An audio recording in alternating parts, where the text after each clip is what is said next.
কুতূহলে আমি দেখব বসে বসে। লোচন বলে কৌতূহলে দেখব দেখব কারা গেল আর আর কারা বাছে, কারা গেল আর কারা আছে। আমি গৌর ভালো বেসেছি বলে দেখব কারা গেল আর কারা বাছে। আমি গৌর ভালো বেসেছি বলে কারা গেল আর কারা আছে। আমি গৌর ভালো বেসেছি বলে দেখব কারা আমায় ভালোবাসে।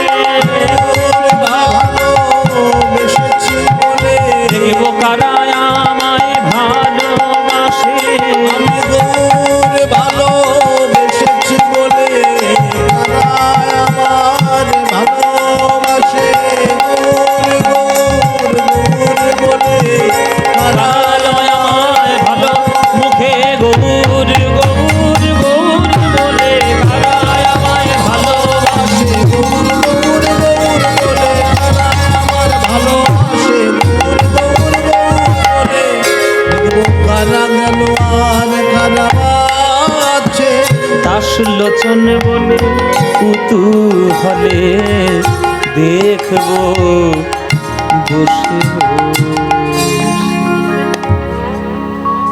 বাবার কাছে গৌর অনুরাগ শুনে শ্রীনিবাস চরণ ধরিয়ে ধরেছিল। বাবা, তাহলে মার কোলে ছোটবেলায় যে গৌর গৌর আমি শুনতাম, সেই গৌর তোমার চৈতন্য, সেই গৌর প্রেমে তুমি পাগল। তুমি তো গৌরকে দেখেছো, আমি তো দেখিনি বাবা। আমি একটু দেখতে চাই, আমি কি করে দেখবো তুমি বলে দাও বাবা। তখন বাবা গঙ্গাধর বলছে, রে শ্রীনিবাস, পড়াশোনা অনেক করেছিস, সারা জীবন পড়াশোনা করতে পারবি, কিন্তু গৌর যদি একবার চলে যায় আর গৌরকে পাবি না রে।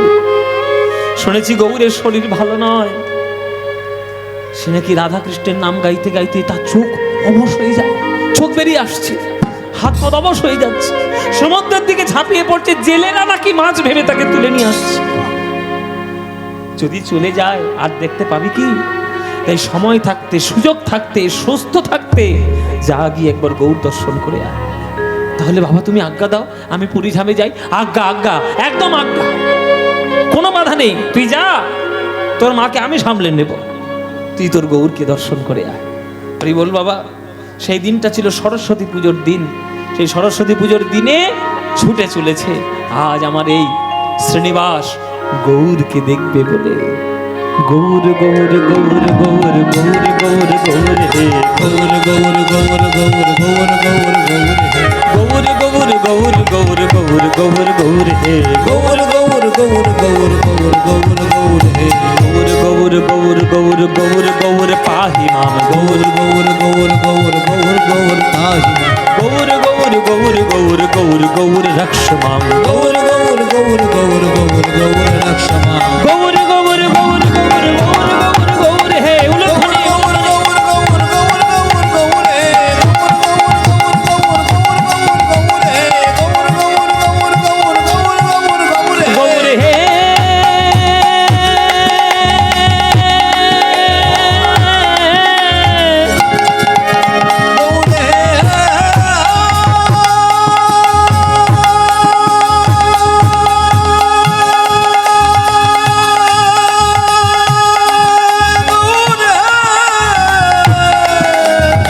গৌর হে। গৌর হে, গৌর হে,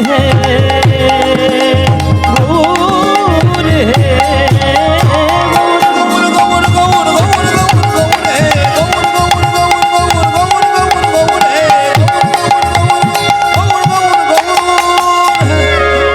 ও ভাই, ও ভাই, আরে এত হন্তদন্ত হয়ে কোথায় যাচ্ছ গো? আরে বলে পুরী ধামে যাচ্ছি, পুরী ধামে। আরে পুরী ধামে যাচ্ছে, জগন্নাথ কি পালাচ্ছে নাকি? আরে কাঠের সিংহাসনে বেদির উপর বসে আছে, যে পালাবে নাকি? হ্যাঁ, যাও যাও যাও, যা, ধীরে ধীরে যাও, হন্তদন্ত হয়ে যাওয়ার দরকার নেই। তখন বলছে যে আমি কি শুধু জগন্নাথ দেখতে যাচ্ছি, আমি দেখতে যাচ্ছি শ্রীকৃষ্ণ চৈতন্য মহাপ্রভুকে। কি? কাকে দেখতে যাচ্ছ? মহাপ্রভুকে। ও আচ্ছা, এই বলে মাথাটা নিচু করে নিলেন। শ্রীনিবাস বলছে কি ব্যাপার, মাথা নিচু করে নিলেন কেন? কি হয়েছে? কি হয়েছে? ওই দেখো একটা বট গাছের তলায় বাবাজি বসে বসে কাঁদছে, ওই বাবাজিকে গিয়ে জিজ্ঞেস করো। শ্রীনিবাস গিয়ে জিজ্ঞেস করছে, বাবাজি আপনি কাঁদছেন কেন? তখন সেই বাবাজি বলছে, বাবা আমি পুরী ধাম থেকে আসছি, তাই আমি কাঁদছি। বলে পুরী ধামে তো আমি যাচ্ছি, পুরী ধামে গেলে জগন্নাথকে দেখলে তো সবাই আনন্দ পায়, আপনি কাঁদছেন কেন? আপনি কি মহাপ্রভুকে দেখেননি? বলে আমি তো দেখেছি বাবা, কিন্তু এইবার থেকে পুরীতে যারা যাবে তারা কেউ জগন্নাথকে দেখতে পাবে না, আমার গৌরাঙ্গ মহাপ্রভুকে, সচল জগন্নাথকে কেউ দেখতে পাবে না। কেন? বলে আমার সোনার নিমা, সোনার নিমা ওই নীলাচল ধামে আর না, প্রভু আমার জগতে ছেড়ে চলে গেছে। প্রভু প্রভু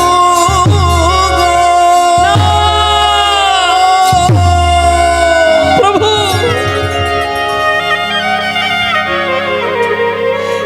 তুমি কেন করলে? বাবাও তার জীবনে মনস্কামনা পূর্ণ করতে পারেনি তোমার সঙ্গে হরিনাম করে, আর আমি তোমার চরণ দর্শন করতে পেলাম না, এটা আমার জীবনের অপূর্ণতা।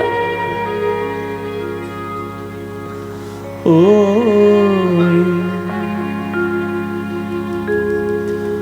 গোরা রূপ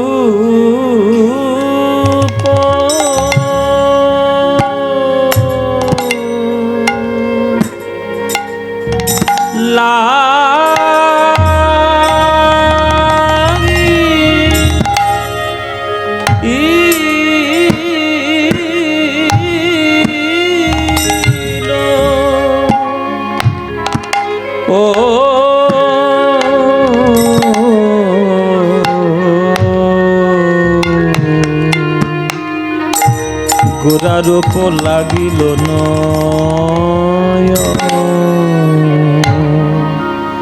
ও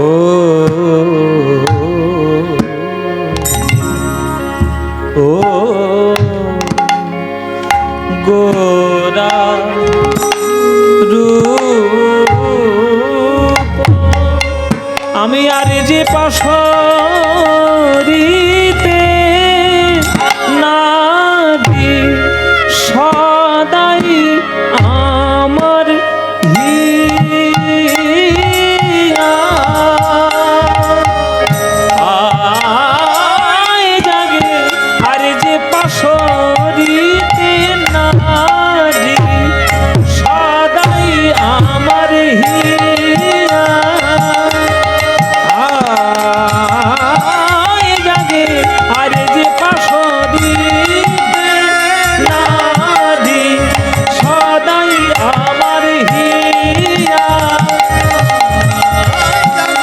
আর যে পাশরিতে নাহি সদাই আমার হিয়া,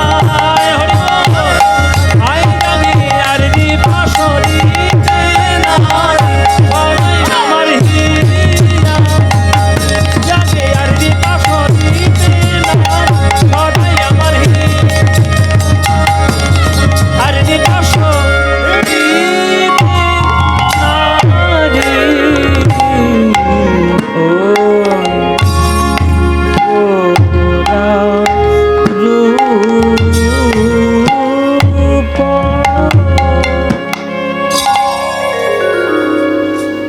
শ্রীনিবাস মনে মনে ঠান নিলেন, যে নয়ন গৌর দেখতে পেল না, যে দেহ গৌর চরণ স্পর্শ করতে পারল না, সেই দেহ থাকার থেকে না থাকাই ভালো।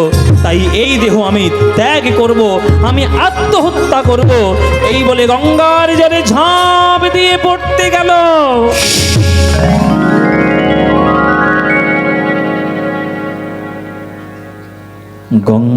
আমার সঙ্গে সঙ্গে আকাশবাণী হচ্ছে, শ্রীনিবাস কে?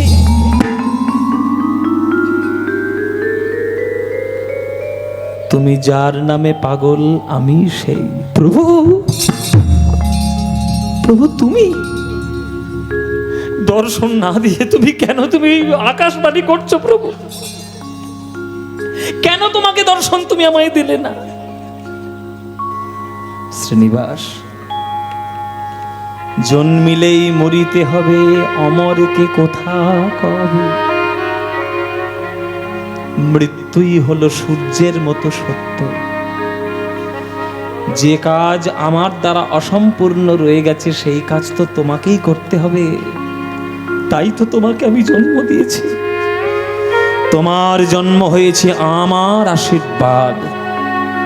তোমার পিতামাতার গর্ভে আলো করে এসেছো আমার অংশ হয়ে। আমারই মতো রূপ পেয়েছো শ্রীনিবাস।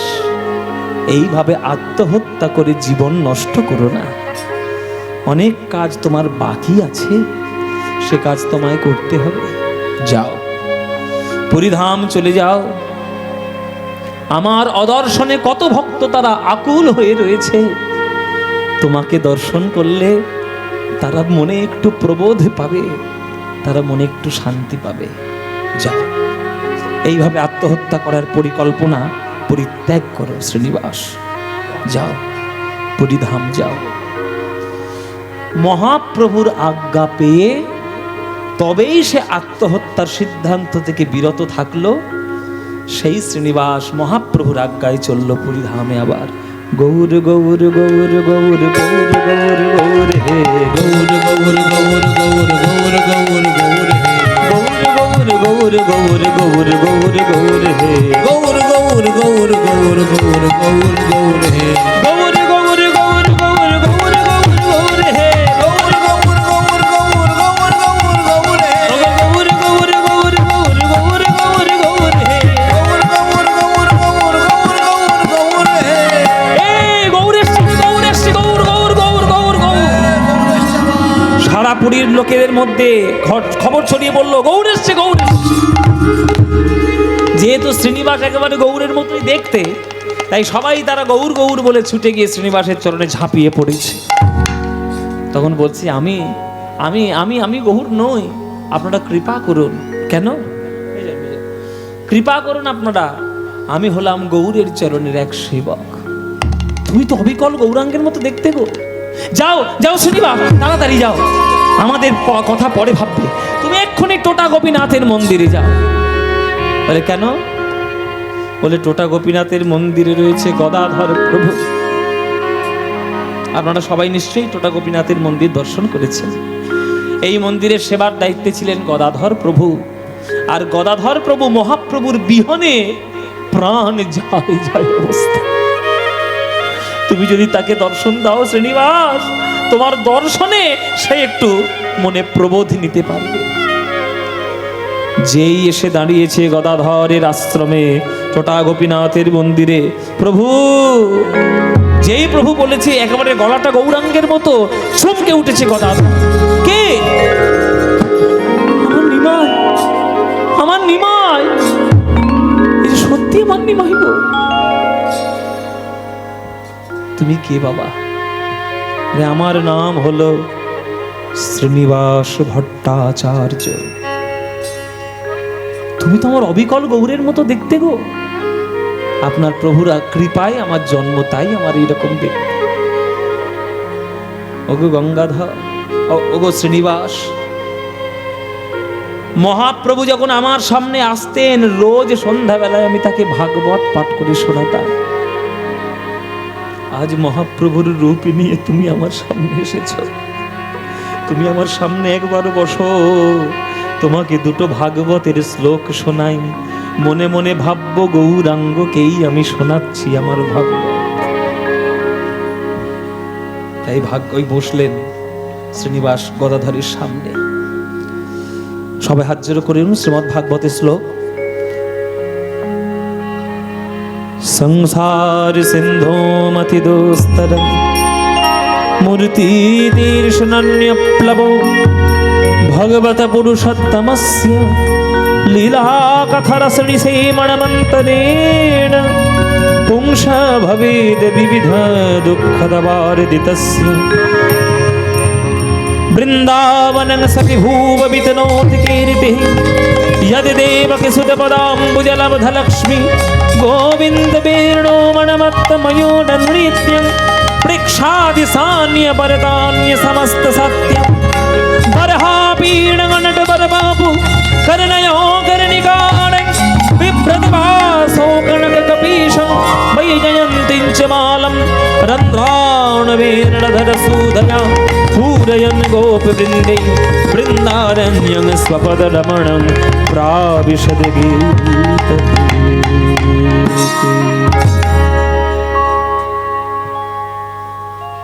বৈষ্ণব হতে এসছো শ্রীনিবাস, ভক্ত হতে এসছো শ্রীনিবাস।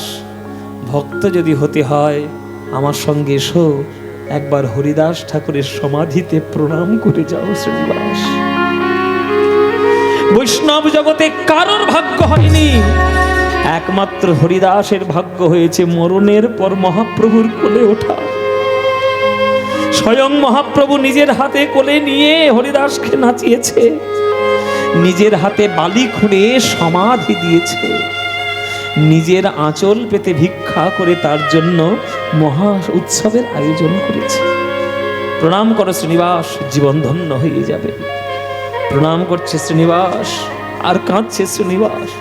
এই কৃপা করো মোরে ঠাকুর হরিদাস গো, এই কৃপা করো মোরে ঠাকুর হরিদাস। ওগো জনম জনম যেন হই বৈষ্ণবের দাস গো, জনম জনম ওই বৈষ্ণবের দাস। যেন হরি সেবা করতে পারি, হরি সেবা করতে হে হরিদাস ঠাকুর তুমি কৃপা করো, যেন হরি সেবা করতে পারি।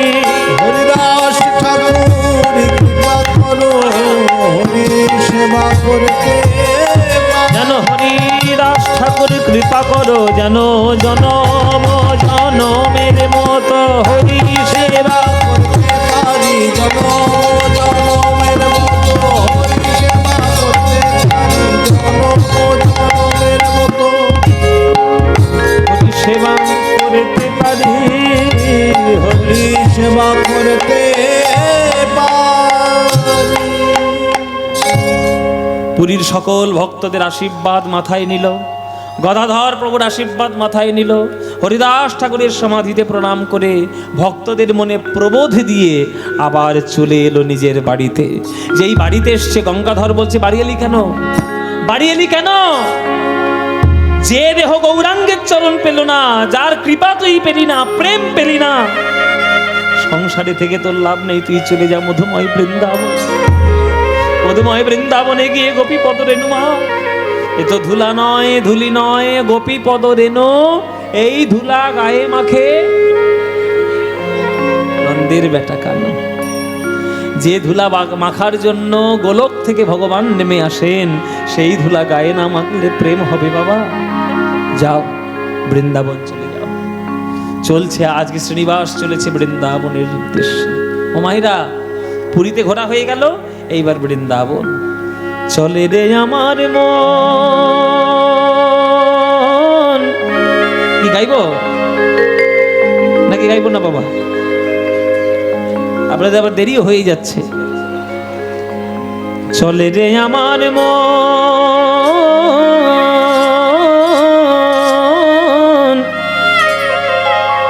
মধুর বৃন্দাবন,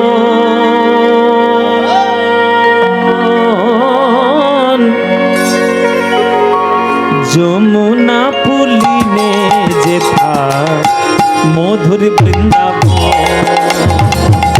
চলে রে আমার উলুধ্বনি মায়েরা নিতাই গৌর হরি বল।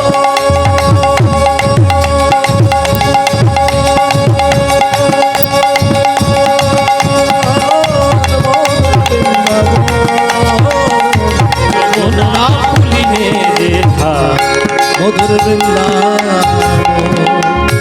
মনরে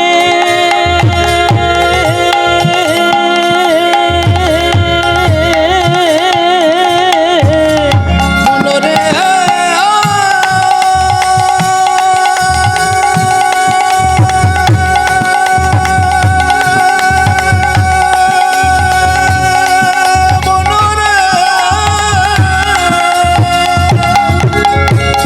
ওরে মনরে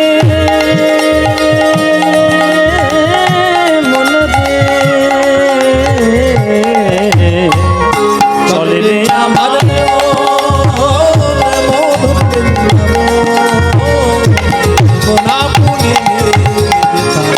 মধুর বৃন্দাবন সেথায় যাবি প্রেম কুড়াবি। বৃন্দাবনে যাওয়া মানে কি বাবা? প্রেম পাওয়া। রাধা গোবিন্দের চরণের প্রেমের ধুলা গায়ে মাখা। ও মায়েরা, এই ধুলা মাখার জন্য ব্রহ্মা গুল্ম লতা হওয়ার চেষ্টা করেছে বৃন্দাবনে। এই ধুলা মাখার জন্য উদ্ধব পাথর হওয়ার চেষ্টা করেছে বৃন্দাবনে। তারা সে প্রেম পায়নি। আমরা কলিযুগে যদি মহাপ্রভুর জন্য সে প্রেম পাই, তাহলে আমাদের ভাগ্যের তুলনা নাই। সেথায় যাবি প্রেম কুড়াবি আর রাধা কৃষ্ণের দেখতে পাবি। সেথায় যাবি প্রেমে কুড়াবি রাধা কৃষ্ণের দেখতে পাবি দেখবি কদম তলা দাঁড়ায়ে আছে কদম তলায় দাঁড়ায়ে আছে কদম তলায় দাঁড়ায়ে আছে কদম তলায় দাঁড়ায়ে আছে রাধা মদন মোহন যমুনা পুলিনে যেথা মধুর বৃন্দাবন। ধনী হরি বল। আমার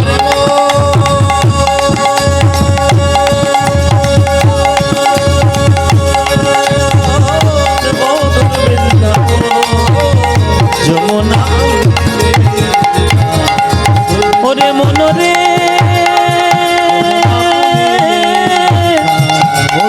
মনরে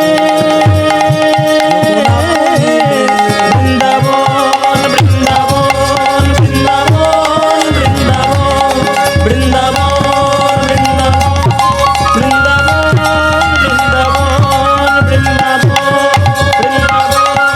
বৃন্দাবন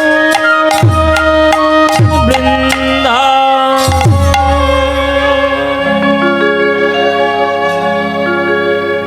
সবাই বলুন বাবা বৃন্দাবন ধাম কি, বৃন্দাবন ধাম কি, বৃন্দাবন ধাম কি।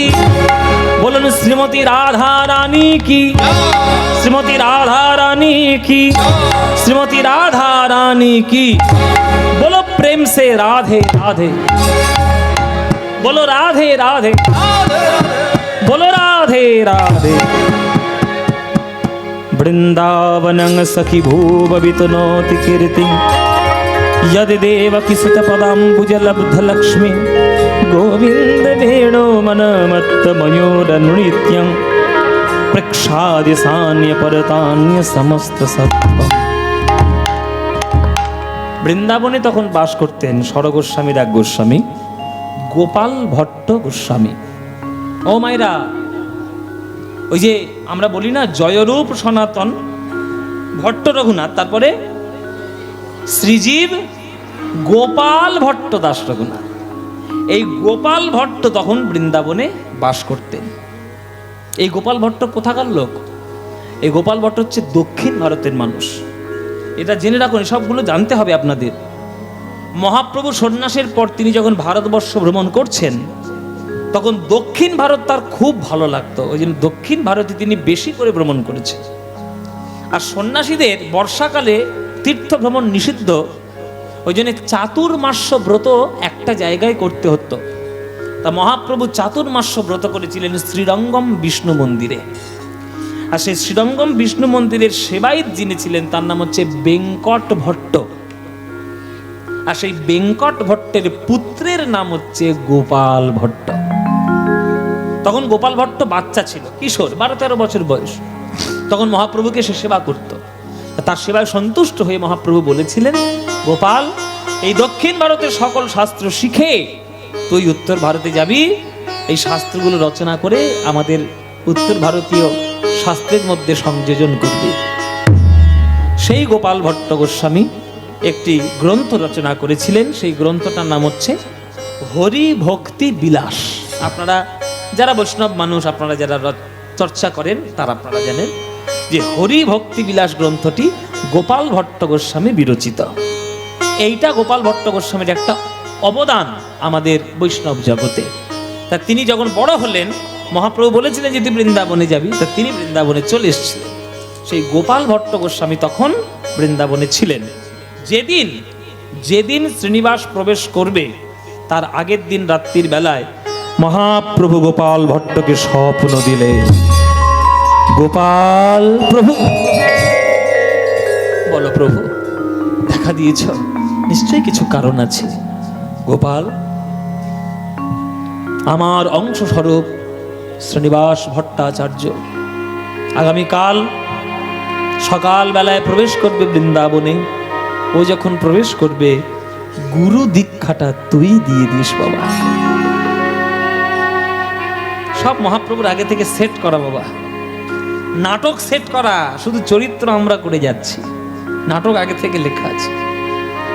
মহাপ্রভু নিজেই বলে দিলেন যে তুই দীক্ষা দিবি, মানে দীক্ষাগুরু সেট করে দিয়েছে আগের থেকে। বাবা, সমুদ্রের তীরে যাবেন, যে ঢেউটাকে আপনি বড় মনে করছেন দেখবেন সেটাই আপনার কাছে ছোট হয়ে আসবে।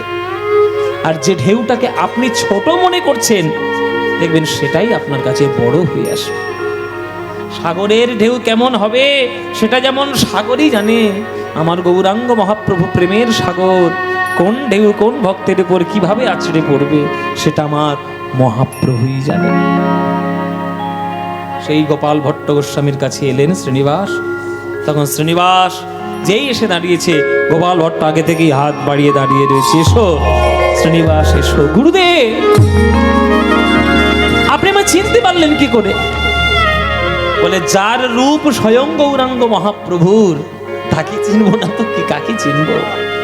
আর তোমার দীক্ষার কথা গতকাল রাত্রে প্রভুই আমাকে স্বপ্নে আজ্ঞা দিয়ে গেছে, পালন না করলে তো অপরাধী হব। এসো। সেই গোপাল ভট্ট গোস্বামীর কাছে দীক্ষিত হলেন শ্রীনিবাস।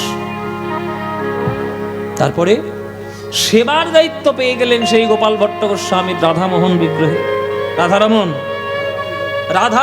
আপনারা বৃন্দাবনে যারা গিয়েছেন তারা জানবেন যে সব থেকে মানে তীব্র জাগ্রত যদি বলা হয় বৃন্দাবনে, তিনি হচ্ছেন রাধারমণ বিগ্রহ। এই রাধারমণ ছিল একটা শালগ্রাম শিলা, সেই শিলা থেকে হয়েছে মূর্তি, সাধারণ নয় বাবা। একটা মারোয়াড়ি বৃন্দাবনে এসে সকল বিগ্রহদেরকে গয়না দিয়ে যাচ্ছে। তা গোপাল ভট্টকেও গয়না দিয়েছে। তা গোপাল ভট্ট বলছে, আমাকে দিচ্ছেন কেন? আমি কি কোনো মূর্তি পূজা করি? আমি তো শালিগ্রাম শিলা পুজো করি। তা শিলাকে আমি কিভাবে গয়না পরাবো? আপনি দয়া করে এই সোনা নিয়ে যান, আমি সোনা ছুঁই না, ওসব আমার দ্বারা হবে না। মারোয়ারি ভক্ত বলছে যে আমি সবার দিচ্ছি, আপনাকে দেবো না কেন?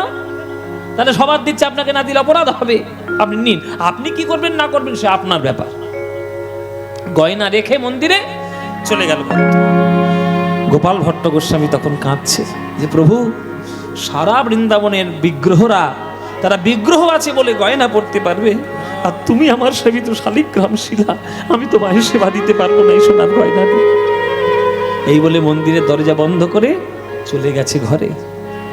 ভোর বেলায় যখন মন্দির খুলেছে মায়েরা, সেই শালিগ্রাম শিলা ভেদ করে স্বয়ং ভগবান রাধারমণ রূপে প্রকাশিত হয়েছেন। আর গয়নাগুলো গায়ে পড়ে নিজেই ভঙ্গভঙ্গি বিঠারে আমার দাঁড়িয়ে রয়েছেন গোবিন্দ আমার। এমন জায়গার পাবে এমন ভারতবর্ষ আর পাবে? ভারতবর্ষে এই সব ঘটনা ঘটেছে। ভজ শ্রী রাধা রমন রমণী মন মোহন বৃন্দাবন বন দেবা। ভজ শ্রী রাধা রমন রমণী মন মোহন বৃন্দাবন বন দেবা। ভজ শ্রী রাধা রমণ রমণী মন মোহন বৃন্দাবন বন দেবা। ভজ শ্রী রাধা রমণ রমণী মন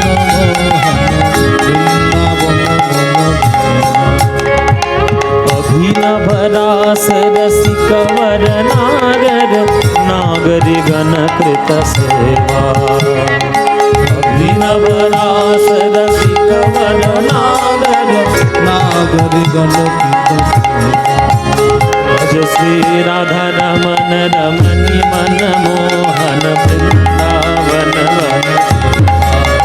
भज श्री राधा रमन रमणी मन कालिय दमन गमन जित कुंजर कुंजन चितर तिरंगा।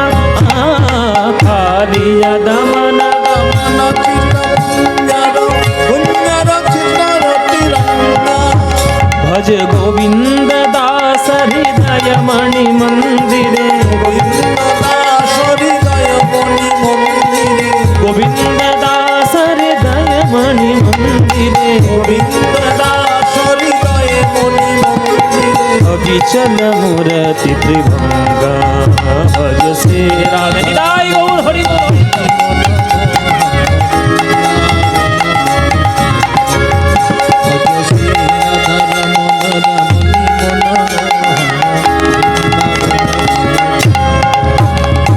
वृंदावन वन देवा। वृंदावन वन देवा। वृंदावन वन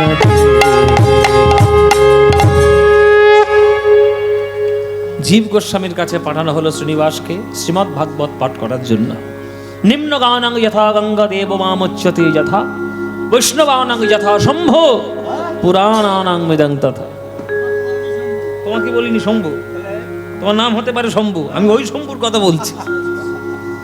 নদীদের মধ্যে গঙ্গা শ্রেষ্ঠ, দেবতাদের মধ্যে বিষ্ণু শ্রেষ্ঠ, বৈষ্ণবদের মধ্যে শিব শ্রেষ্ঠ, আর শাস্ত্রদের মধ্যে ভাগবত শ্রেষ্ঠ। আচ্ছা, এটা জেনে নিন, ভাগবত আর ভগবত আলাদা। আপনারা যখন গীতা কিনবেন তখন লেখা থাকবে শ্রীমদ্ ভগবত গীতা, আর পুরাণের মধ্যে শ্রেষ্ঠ পুরাণ যেটা হবে সেটা হচ্ছে শ্রীমদ্ ভাগবত। অনেকে বলে শ্রীমদ্ ভাগবত গীতা দাও। আরে ভাগবত গীতা কি? বাট এটা পড়াশোনা জানে না। ভাগবত গীতা নয়, ভগবত গীতা। হ্যাঁ, আর ভগবান শ্রীকৃষ্ণকে কাহিনী নিয়ে যেটা যে পুরাণটা অবলম্বন সেটা হচ্ছে শ্রীমদ্ ভাগবত। শ্রীমদ্ ভাগবত খুব ভালো পাঠ করতে পারতেন জীব গোস্বামী। তার কাছে পাঠানো হলো। শ্রীনিবাস গিয়ে জীব গোস্বামীর কাছে ভাগবত পাঠ করলেন। অল্প দিনের মধ্যে এত ভালো ব্যাখ্যা করতে শুরু করলেন যে জীব গোস্বামী ছুটে এসে বুকের মধ্যে জড়িয়ে ধরল। শ্রীনিবাস, প্রাণ ঠান্ডা করে দিয়েছো তুমি। এত সুন্দর তোমার এই ভাগবত পাঠ, এত সুন্দর তোমার এই অপূর্ব আচরণ। আজ থেকে আমি তোমার বৈষ্ণব জগতে নাম দিলাম। পারিবারিক সূত্রে তুমি উপাধি পেয়েছিলে ভট্টাচার্য, আর আজ থেকে বৈষ্ণব জগতে তোমার আমি উপাধি দিলাম আচার্য প্রভু। তোমার নাম হলো শ্রীনিবাস আচার্য।